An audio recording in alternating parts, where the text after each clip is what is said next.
Всем привет! Вообще Аризона – это мой любимый штат. Ездил по ней пару раз до этого, и она каждый раз подкидывала захватывающие истории. Но в этот раз все началось очень жестко. Аризона просто захлопнула дверь у меня перед носом. Сразу после Гэллопа полиция перекрыла и Интерстейт 40, и трассу 66, причем буквально в 3 машинах передо мной. Полицейские сказали, что дорога перекрыта, возможно, до утра, и рекомендовали вернуться и искать ночлег в Гэллопе. Как я потом выяснил, рядом с шоссе случился сход ЖД-вагонов. Там были пропан и бензин, и из-за аварии возник сильный пожар. Так что обе дороги перекрыли. Причем реально казалось, что до утра. Я решил попробовать объехать этот участок, но... Короче, опять гонки на перегонки с дождем. Это же скач.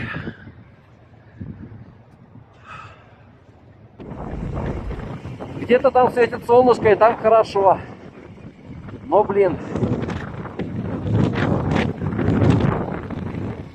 Крюк получился аж 120 километров. И местами это были жесткие гонки против ливня и бешеного холодного ветра. Но я прорвался. Какая красота под грозовым небом. Причем реально под грозовым. Зацените. Вот оттуда я приехал. Все-таки чуть-чуть промок на самом деле.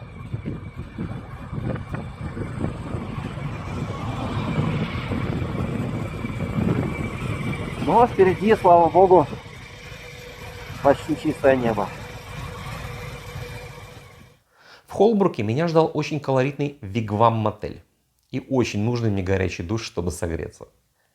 Кстати, помните мотель Конус в тачках? Здесь можно почувствовать себя Молнией Маккуином.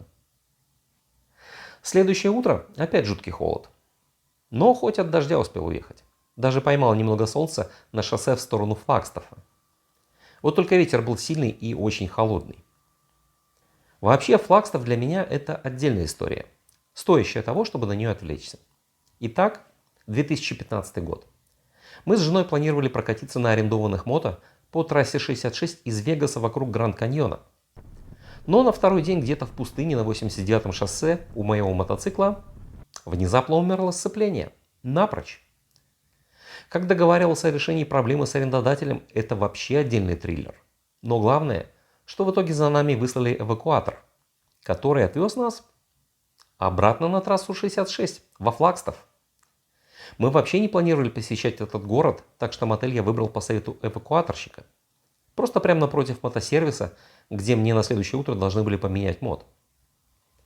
Вот только напротив отеля оказалось еще и то самое кафе, которое нам очень советовал посетить один друг, уже бывавший на трассе 66. Он говорил, что это лучшее кафе в стиле «Дороги дорог», но я тогда ответил, что это нам совсем не по пути.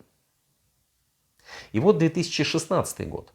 Мы уже большой группой снова едем по дороге дорог в Аризоне, и перед поворотом с 66 в сторону Гранд-Каньона, то есть прилично не доезжая до Флагстафа, у меня мод глохнет прямо на ходу.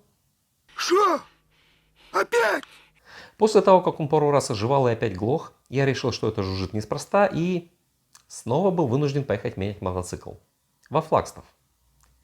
В общем, в этот раз я решил, что Флагстаф просто неизбежен, и запланировал там остановку на обед. И вот подъезжаю к этому городку, а он мне: ну и какого хрена ты приперся? Короче, Флагстаф встретил меня дождем и снегом. Холодно, капец просто. Что дождь был.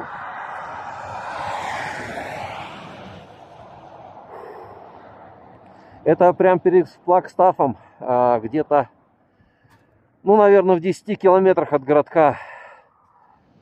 В состоянии полного охреневания от погоды я добрался до местного визитор-центра, где хоть немного отогрелся, и затарился сувенирами. Вот реально, по статистике 27 апреля в тех краях днем обычно до 20 градусов тепла, а не вот это все. Но пока гулял по Флагстафу, погода чуть наладилась.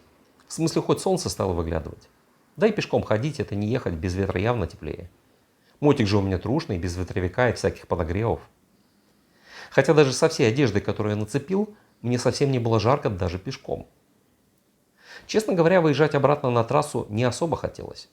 Опять мерзнуть в пути от ледяного ветра, на задубевших от холода шинах по мокрой скользкой дороге. А, и еще со свежестертыми коленками. Ну нахер. Кстати, надо же еще и куртку новую где-то достать. На старый рукав в клочья и не разваливаться только потому, что сверху дождевик надет. Хотя с этим как раз было проще всего. Еще в Альбукерке я погуглил мотосалоны по пути и нашел салон Харли Дэвидсон как раз на дороге из Флагстафа в Уильямс. В общем, часа 2-3 я гулял по центру городка, периодически заглядывая в кафе попить горячего чая. Заглянул и в то самое кафе Galaxy Diners, в которое волей случая меня заносило в 2015-16 годах. Ну и поймав момент без дождя, стартовал в Уильямс, по пути заскочив в салон Grand Canyon Harley Davidson. И там в наличии нашлась таки одна куртка моего размера. Летняя. В Уильямсе я сделал очередную остановку. И опять, не столько посмотреть интересности, сколько немного согреться. Но городок реально очень прикольный оказался. Особенно колоритно смотрелись открытые летние кафе. Ладно, шутки шутками, а ехать надо. Изначально я планировал как? Доехать до Селигмана через Ашфорк по оригинальной Route 66. А потом на неделю оставить дорогу до Рок на паузу. Сделать петлю на север через Гранд Каньон, Зайон и Лас-Вегас. И вернуться в Селигман с запада, чтобы продолжить путешествие по 66-й без разрывов. То есть мне в этот день оставалось лишь 140 километров от Уильямса до Селигмана и обратно, и еще сотка от Уильямса до Гранд Каньон Виллидж. Круз, здесь совсем не то, что я думал. Выбираемся отсюда потихоньку. В общем, я решил сразу поехать на север, в тепло. Прогноз погоды в Гранд Каньон Виллидж обещал горячий душ и весь следующий день без мотика. Похоже, что моя любовь к Аризоне дала трещину.